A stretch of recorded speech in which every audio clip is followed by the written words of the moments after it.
প্রয়োজন আমাদের এই বাংলার জন্য।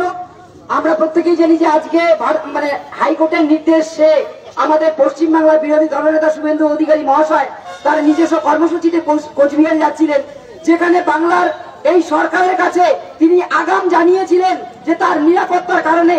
কিন্তু আমরা কুচবিহারে যে আজকে ভয়াবহ দৃশ্য দেখেছি, সবটাই বলবো যে ভোটের স্বার্থে তৃণমূল কংগ্রেস, আজকে তৃণমূল কংগ্রেসের বাংলার মাননীয় মুখ্যমন্ত্রী, তিনি সারা পশ্চিমবাংলার মানুষের মুখ্যমন্ত্রী নন, তিনি তৃণমূল কংগ্রেসের নেত্রী।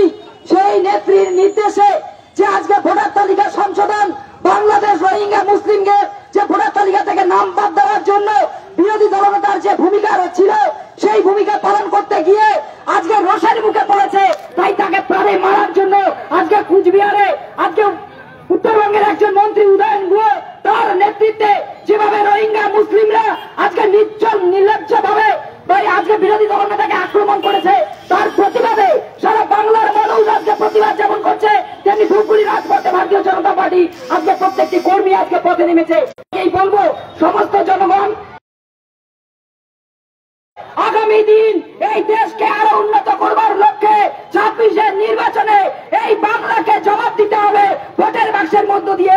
এটুকুই আবেদন জানিয়ে আপনাদের সকলকে আরো একবার শ্রদ্ধা অভিনন্দন জানিয়ে আমি আমার বক্তব্য শেষ করছি। জয় হিন্দ, বন্দে মাতরম, ভারত মাতা কি জয়।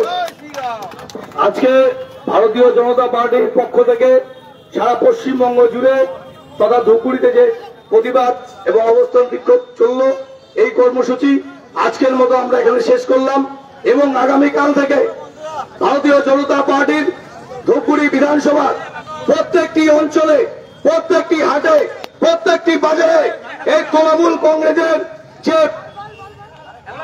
কংগ্রেসের যে নেতৃত্ব এবং তাদের সহযোগিতাকারী যে পুলিশ, তাদের বিরুদ্ধে প্রত্যেকটা জায়গায় ভারতীয় জনতা পার্টির লড়াই আন্দোলন সংগ্রাম আগামী